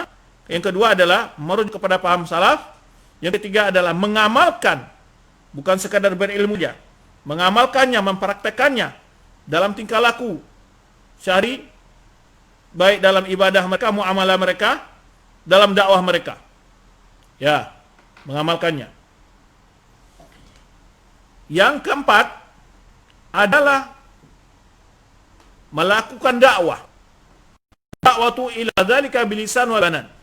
Berdakwah kepada Al-Quran Sunnah sesuai pemahaman salaf dan mengamalkan Al-Quran dan Sunnah sesuai pemahaman salaf tadi. Itu didakwahi manusia ke sana. Ini dakwah. Jadi kalau poin 1, 2, 3 untuk membentuk karakter diri, yang keempat adalah memberikan manfaat kepada orang lain, mendakwai orang lain untuk kembali kepada Al-Quran Sunnah sesuai pemahaman salaf dan mengamalkan Al-Quran tadi sesuai dengan pemahaman salaf. Jadi sudah berapa? 4. Yang keempatnya apa? Mendakwah. Tentu berdakwah ini adalah artian yang luas. Jika dia punya ilmu, melalui berdakwah dengan ilmu. Jika melalui kedudukan membuka kesempatan para dai untuk berdakwah. Jika orang kaya, dia mendorong, mendanai, memberi motivasi dari sisi donasi untuk berjalannya dakwah sesuai dengan kapasitas masing-masing. Nah, yang kelima adalah al-bu'du minal bid'ah wa aliha. Artinya apa? Berlepas diri, menjauhi segala paham, menyelisihi Al-Quran dan Sunnah, menyelisihi paham salaf, atau yang tidak mengamalkan Al-Quran dan Sunnah sesuai paham salaf, atau menyelisihi juga orang-orang yang berdakwah, menyelisihi paham sunnah. Nah, ini faedahnya. Ya. Itu ditolak, itu dibantah.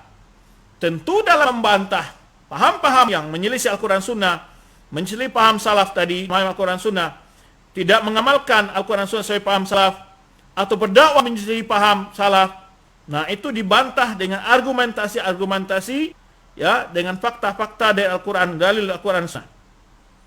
Ya, bersamaan dengan berdakwah tadi, perlu juga menjaga adab dan bahasa kesopan santunan. Nah, ini yang perlu. Ya, baik kepada masyarakat, atau kepada para tokoh, atau kepada para penguasa, atau sesama para dai. Nah, itu ya tentang apa? Kaidah apa? Arfiqatun najiyah atau Ifatun mansurah, atau nama lain disebut, mereka disebut juga as-salafiyah, atau nama yang juga boleh mereka pakai, ya, adalah Ahlus Sunnah wal Jamaah. Ya, karena Ahlus Sunnah wal Jamaah ini ada yang sudah mau mengaklaim sendiri. Kalau ada orang ngaku Ahlus Sunnah, enggak boleh sama dia. seakan-akan sudah dipatenkan oleh sebuah kelompok ya, atau sebuah ormas di Indonesia ini mengaku paling Ahlussunnah. Seakan-akan dia sudah patenkan bahwa ormas dia adalah yang berhak pakai gelar Ahlussunnah. Baik. Dalil masalah ini kalau kita kupas cukup panjang, ya tadi sudah singgung sedikit tentang bagaimana wajibnya ittiba manhajus salaf, ya, tentang dalam mengamalkan Al-Quran Sunnah, memahami Al-Quran Sunnah, dan berdakwah pada Al-Quran Sunnah harus mengikuti manhajus salaf. Ya, ini yang selalu kita sampaikan kepada umat, selalu kita jelaskan kepada umat. Baik. Maka oleh sebab itu banyak sekali ungkapan-ungkapan para ulama-ulama, para sahabat umpamanya. Di antara ungkapan Ibnu Mas'ud menjelaskan yang masyhur sering diulang-ulang oleh para duat, para ustaz kita. Man kana mustannan falyastanna biqadmat. Fa inal hayya la tu'manu alaihil fitnah.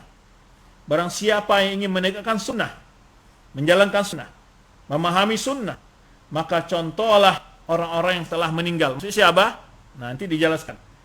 Karena orang yang masih hidup tidak bisa dijamin aman dari fitnah. Ulaika ashabu Muhammadin. Nah, siapa mereka? Mereka adalah sahabat Rasulullah SAW. Abarul ummah quluban. Orang yang terbaik hatinya di umat ini. Wa amaquha ilman. Yang paling tinggi ilmunya dari umat ini. Wa aqalluha takallufan. Yang paling sedikit melakukan perbuatan-perbuatan yang membebankan dalam agama ini. Qaumun ikhtarahumullah li suhbati nabihi. Mereka, ini keutamaan sahabat, telah Allah pilih untuk menjadi sahabat-sahabat nabinya. Jadi Allah menjadikan mereka orang pilihan, ya, itu sebagai sahabat Rasulullah. Wa iqamati dinihi, dan memperjuangkan agamanya. Mereka telah berjuang dengan jiwa raga harta mereka untuk tegaknya agama ini. Fa'rifu lahum haqqahum, ya, maka kenalilah hak-hak mereka. Wa tamassaku bihadihim, pegang teguh petunjuk mereka. Fa innahum kanu ala hudal mustaqim, sungguhnya mereka berada di atas petunjuk yang lurus, ya, dan masih banyak lagi. Makanya Imam Syafi'i mengatakan ra'yuhum lana khairul lana min ra'yina li anfusina. Imam Syafi'i mengatakan sesungguhnya memilih pendapat mereka lebih utama bagi kita daripada hasil pemikiran kita, kata Imam Syafi'i. Baik, sahabat-sahabat yang dimuliakan Allah SWT, itu kaidah-kaidah, ya, firqatun najiyah. Jika kita mencoba melihat ciri-ciri rincinya, ciri rincinya lagi, tentu akan panjang ya ciri rinci ini. Ciri rinci mereka lebih rinci, kalau itu kaidah mereka dalam memahami agama tadi. Kalau lebih rincinya akan lebih panjang sebetulnya. Tidak apa kita singgung sebagian di antaranya. Ya, ala ujala, dengan sangat ringkas, cepat. Yang pertama mereka ada orang taltazim minhaj Rasul sallallahu alaihi wasallam fi hayati wa minhaj ashabin ba'dihi. Pertama, firqatun najiyah, taifatun mansurah, atau salafiyah, atau ahlus sunnah wal jamaah itu adalah orang yang sangat konsekuen dalam menegakkan, memegang sunnah Rasulullah SAW dan sunnah para sahabatnya, atau minhaj sahabat, ya, manhaj sahabat. Dalilnya sudah tersebutkan sebagian tadi. Kemudian yang kedua adalah ciri mereka adalah dalam perbedaan mereka selalu komit untuk kembali kepada Al-Quran dan Sunnah yang sahihah sesuai dengan pemahaman para sahabat Rasulullah SAW dan para tabi'in dan atba'at tabi'in. Nah, itu sifat kedua. Yang ketiga, mereka tidak akan pernah mendahulukan pendapat pribadi siapapun di atas Al-Quran ataupun perkataan Rasulullah Sallallahu Alaihi Wasallam. Nah, jadi kalau dalil yang pertama itu jelas, dalil yang kedua juga banyak sering diulang ya. Makanya kalau kita sebut di sini ada orang yang mendahulukan pendapat orang filsafat, pendapat ahlul mantik, pendapat ahlul tasawuf, ya, yang berdasarkan pada mimpi, firasat. Iya, mimpi dan firasat itu bukan dinafikan, ada selama sesuai dengan Al-Quran dan pemahaman salaf. Kalau ada orang bermimpi, dikatakan saya bermimpi bertemu Rasulullah SAW, lalu saya diberikan zikir ini, kata membacanya yang lebih afdal dari pembaca Al-Quran. Wah, ini kacau. Ya kan? Kalau dia mendapat salawat lebih afdal daripada salawat yang telah diajar kepada para sahabat, ini kacau ini. Ya, mendapat firasat, mendapat apapun jika bertentangan dengan Al-Quran, Sunnah dan paham para sahabat, itu bukanlah firasat yang positif, tapi ada bisikan was-was minasyayatin. Ya, maka dia tidak mendahulukan akal siapapun. Dalil jelas dalam surah awal ayat yang pertama, surat Al-Hujurat, ya ayyuhalladzina amanu qamu baina yaday rasulih. Wahai orang beriman, jangan pernah kalian mendahului Allah dan Rasulnya. Dalam surah Al-Ahzab, wa ma kana lil mu'minin wala mu'minatin idza qadallahu wa rasuluhu amran ay yakuna lahumul khiyaratu min amrihim. Tidaklah pantas bagi orang mukmin laki-laki atau perempuan, apabila Allah dan Rasul telah memutuskan suatu perkara, mereka memiliki sendiri dari diri mereka. Dan masih banyak dalil-dalil lagi. Ya. Kalau kita lihat kelompok-kelompok yang menyimpang, itu emang mendahulukan kias, logika mereka, logika, ya, asumsi mereka. Itu yang banyak. Atau kaidah-kaidah yang dibuat oleh Ahlul Kalam, ataupun mimpi-mimpi yang terdapat di bagian orang-orang yang mengaku sebagai berpaham tasawuf, ya. Atau sebagaimana orang Syiah menjadikan perkataan imamnya lebih tinggi daripada Al-Quran dan Sunnah, dan mengatakan imamnya maksum. Nah, bukan. Ini sumber-sumber. Jadi kalau sudah ini adalah hal yang sangat mendasar, ya, perbedaan mendasar. Oleh sebab itu Ibnu Abbas saja ketika sampai kepadanya perbedaan pendapat Umar dan Abu Bakar dan Umar tentang masalah haji tamattu dan haji ifrat, ketika dua sahabat yang mulia ini, Abu Bakar dan Umar radhiyallahu anhuma, lebih mengatakan bahwa yang haji ifrat, maka Ibnu Abbas mengatakan yang sahih itu adalah haji tamattu. Lalu Ibnu Abbas mengatakan, arahum sayuhlakun. Saya melihat mereka akan binasa. Kenapa? Qala Nabi SAW, wa yaquluna qala Abu Bakar Umar. Aqulu qala Nabi. Aku sampaikan kepada mereka, ini perkataan Rasulullah SAW. Lalu mereka menjawab, ini perkataan Abu Bakar dan Umar. Jika pendapat Rasulullah SAW dibanding dengan pendapat Abu Bakar dan Umar saja, langsung Ibnu Abbas mengatakan demikian, bagaimana hari ini banyak orang yang menentang perkataan Rasulullah SAW dengan pendapat tokoh politik dan pendapat tokoh ormas dan segala macamnya. Ya, ini prinsip yang ketiga. Apa adalah Firqatun Najiyah mendasari dakwah mereka kepada tauhid. Nah, ciri khusus ini bukan kepada siasa, bukan pada akhlak terlebih dahulu, tapi membentuk karakter orang-orang yang berkeyakinan benar dalam tauhidnya. Ya, ifrol bi'ada. Ini dasar dakwah mereka, ilmu mereka, dan manhaj mereka. Baik. Yang kelima adalah Firqatun Najiyah, orang yang selalu berupaya menghidupkan sunnah Rasulullah SAW, bukan menentangnya, bukan mengejek orang yang menjalankannya. Dikatakan ala bermacam tuduh-tuduhan, ya. Tapi mereka adalah orang yang selalu menyampaikan, menjelaskan, memotivasi agar umat ini cinta dan mengamalkan sunnah Rasulullah sallallahu alaihi wasallam. Baik. Yang keenam, Firqatun Najiyah, mereka tidak ta'assub, tidak pernah kecuali kepada Al-Quran, kalam Allah dan kalam Rasulullah SAW yang maksum, yang tidak berbicara sesuai dengan hawa nafsunya, la yantiqu anil hawa. Ada lainnya daripada manusia, ya, bagaimanapun tingginya kemuliaannya, maka dia mempunyai peluang untuk salah dan benar, ya. Kullu bani Adam khata' wa khairu khata'in tawwabun. Maka oleh sebab kata Imam Malik, kullun yuqadu min qawli yuradu illa Rasulullah SAW. Setiap orang berhak untuk diterima yang tolak pendapatnya kecuali Rasulullah SAW. Yang ketujuh adalah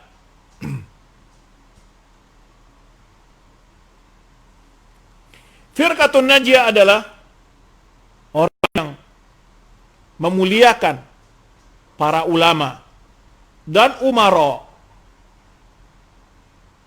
Orang yang memuliakan para ulama dan umara.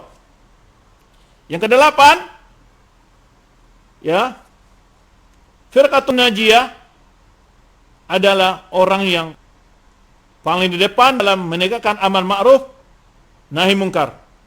Ya.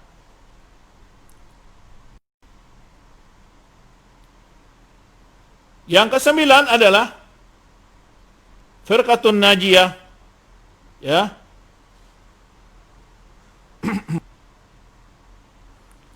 Orang yang berjihad menegakkan kebenaran, ya, dengan segala kemampuan mereka. Pertama, tentu dengan rajin belajar, jihad. Mendakwakan, menyebarkan dengan harta mereka ilmu ini, ya, sesuai dengan porsi masing-masing tadi yang kita sebutkan. Ya. Kemudian akhir adalah firqatun najiyah, orang yang paling berusaha untuk ikhlas dalam berdakwah dan menyampaikan nasihat. Ya. Itu masih banyak sebetulnya poin-poin lain. Ya, semoga apa yang telah kita bahas dapat kita ambil faedahnya. Berikutnya kita masuk pada sesi tanya jawab. Ya. Pas sekarang waktu 11:09. Ya. Karena jadwal kita sampai 11:30. Kita buka sesi tanya jawab, dipersilakan ya untuk bertanya melalui nomor 082 331 031 942. Ya, ini khusus hanya menjawab pertanyaan untuk kajian live saja dan tidak melayani pertanyaan di luar kajian live. Ya.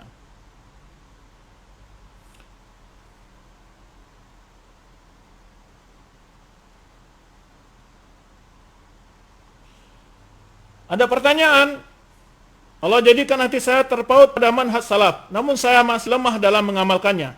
Apakah saya tetap boleh mensyiarkan pemahaman salaf melalui medsos saya? Baik, dalam masalah ini ada sifat dalam medsos ini. Jika yang di-share itu adalah perkataan para ulama, bukan pendapat pribadinya, nah, karena dia masih belajar. Jangan talabul ilmi membuat statement, menyampaikan istinbat-istinbat dari ayat dan hadis, dan dia masih taraf belajar. Ini mundur dululah, belajar dululah, lengkapi dulu ilmunya. Tapi kalau menukil perkataan para ulama yang jelas sumbernya, ya sebutkan sumbernya. Di mana diambil perkataan itu? Jika ayat Al-Quran, ya yang jelas siapa menjelaskan maksudnya, insya Allah tidak mengapa, ya bagian dari itu. Tapi akan lebih baik tidak medsos bagi kita-kita yang baru belajar, karena akan menguras waktunya dan juga uangnya dan seterusnya. Medsos itu adalah bagi orang-orang yang belum tersentuh oleh dakwah sunnah dan tidak punya waktu yang cukup untuk menghadiri majelis ilmu.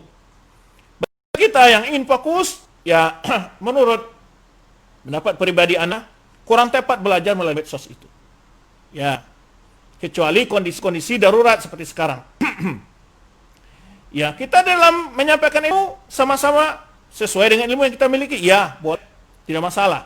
Walaupun kita belum mampu mengamalkan, iya apa-apa, karena kita dua hal yang harus kita lakukan. Di samping menyampaikan, juga mengamalkan. Ya, yang seharusnya adalah menyampaikan dan mengamalkan. Tapi balik mengamalkan dan kita berusaha mengamalkan, namun kita di samping kita juga menyampaikan, tidak bermasalah hal itu.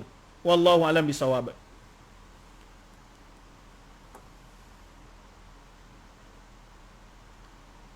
Baik, silakan. Ada pertanyaan lain?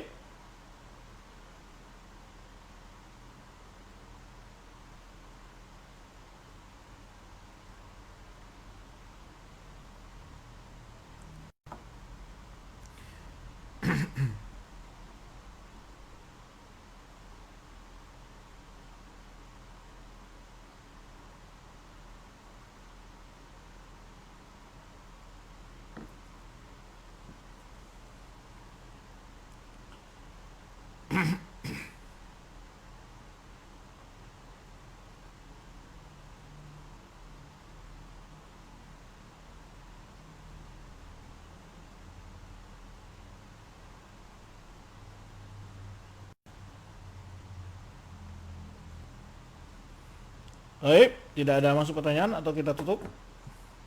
Bagaimana, admin? Sudah? Ada pertanyaan? Admin?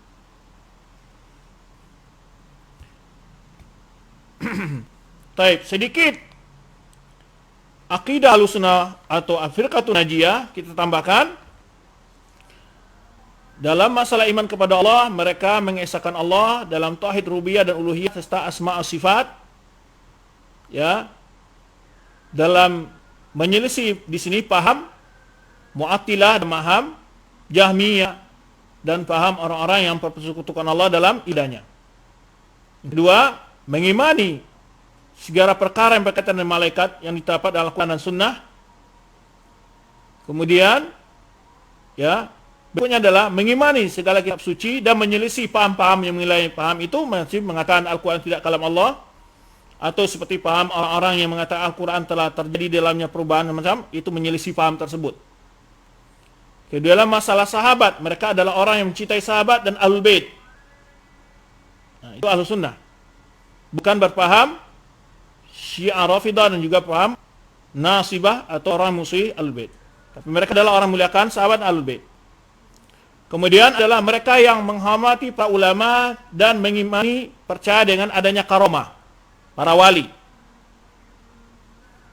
Kemudian mereka adalah orang-orang yang menasihati penguasa sesuai dengan kapasitas mereka, sekaligus adalah komitmen untuk mengajak untuk patuh taat pada penguasa dalam hal-hal yang sesuai dengan ajaran agama.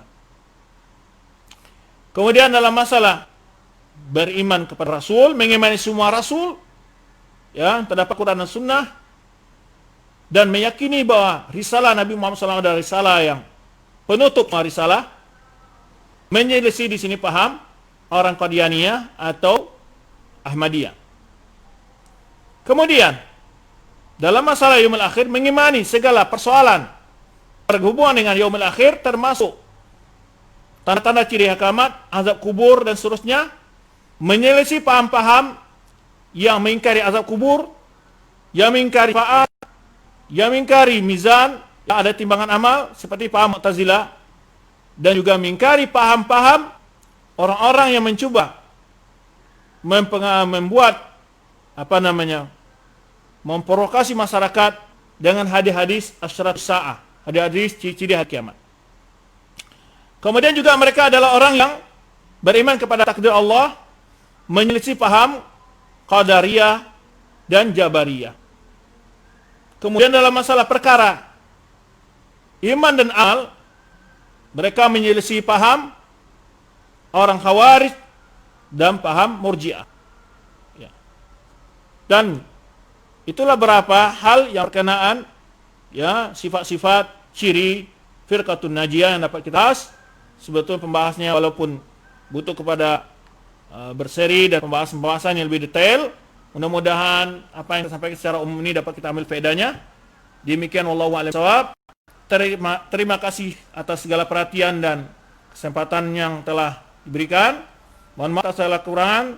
Wallahu a'lam bishawab. Subhanaka Allahumma bihamdika asyhadu an la ilaha illa anta astaghfiruka wa atubu ilaik. Wassalamualaikum warahmatullahi wabarakatuh.